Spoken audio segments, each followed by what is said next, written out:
আপনি যদি ইমো ব্যবহারকারী হয়ে থাকেন তাহলে ইমোর এই 5টি সেটিংস করা অত্যন্ত জরুরি। তা না হলে আপনার কল রেকর্ড ফাঁস হয়ে যেতে পারে, আপনার মেসেজ কেউ দেখে ফেলতে পারে। তাই এই ভিডিওটি দেখে আজই এই 5টি সেটিংস আপনার ইমোতে করে নিন। নাম্বার 1-এ যেটা দেখাবো সেটা অত্যন্ত জরুরি। আপনি ভিডিও কলে কথা বলার সময় কেউ আপনার স্ক্রিনশট নিতে পারে, কেউ ভিডিও রেকর্ড করতে পারে। যাতে এটা না করতে পারে সেটার জন্য এই সেটিংসটা চালু করে দিন। আমরা ইমোট প্রোফাইলে চলে আসবো। প্রোফাইল থেকে সিকিউরিটি অ্যান্ড প্রাইভেসি, যাওয়ার পরে চ্যাট অ্যান্ড কল প্রাইভেসি, এখানে ক্লিক করার পরে যে ব্লক স্ক্রিনশট ফর কল, এটা যদি আপনার অন অফ থাকে, আপনার সম্ভবত অফ থাকবে। যদি অফ থাকে তাহলে অন করে নেবেন। আর এটা অন করার সাথে সাথে আপনার এই স্ক্রিনশট প্লাস কেউ যদি আপনার কল রেকর্ড করতে চায়, ভিডিও রেকর্ড করতে চায়, সেটা অফ হয়ে যাবে, সেটা কেউ করতে পারবে না। ইমোর 2 নম্বর সেটিংটা হচ্ছে খুব মজার, পাশাপাশি খুব গুরুত্বপূর্ণ। 2 নম্বর সেটিংটা করতে হলে আমাদের প্রথমে আমাদের এই প্রোফাইলে চলে যেতে হবে।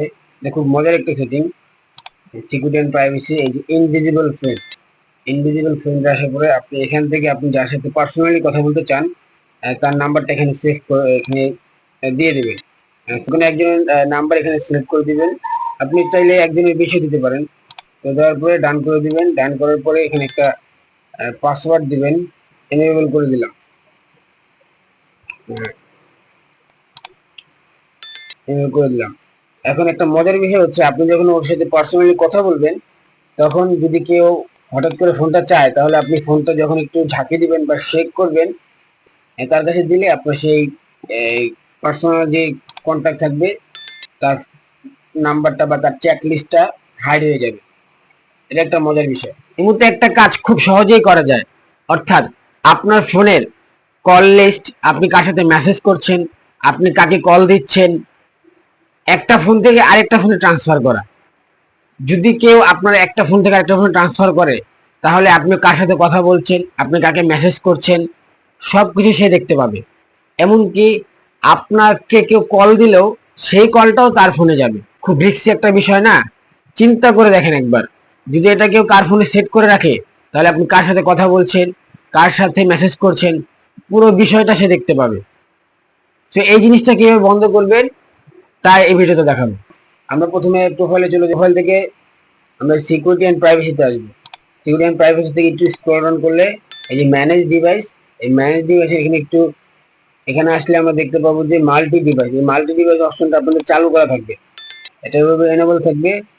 তো আমরা এটা অফ করে দেব। অফ করে দেওয়ার পরে আপনার যদি ফোন চুরি হয় বা হ্যাক হয়, তাহলে কিন্তু আপনার এই মাল্টি ডিভাইসটা অন করে দিবে।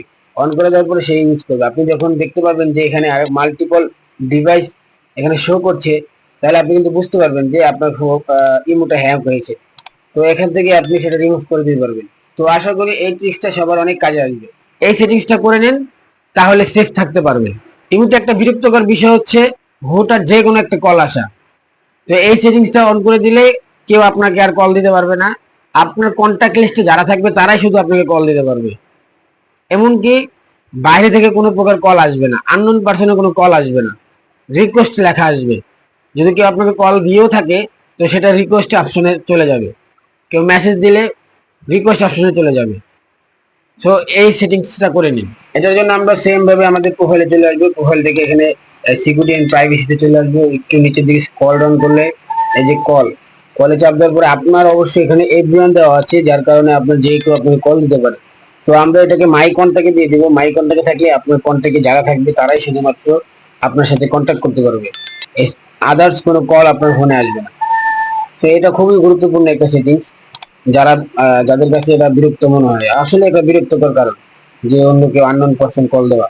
সো গাইস, আজকের ভিডিওতে এই 5টা ইমো ট্রিক্স যদি আপনার জরুরি হয়ে থাকে বা আপনার প্রয়োজন হয়ে থাকে, তাহলে অবশ্যই আপনার সেটিংস গুলো করে নেবেন আর বন্ধু বান্ধবদের শেয়ার করবেন। হতে পারে ওর এটা খুবই গুরুত্বপূর্ণ। আর ভিডিওটা ভালো লেগে থাকলে অবশ্যই কমেন্টে জানিয়ে দেবেন। আর চ্যানেলে নতুন হয়ে থাকলে সাবস্ক্রাইব করে পাশে থাকবেন। ধন্যবাদ।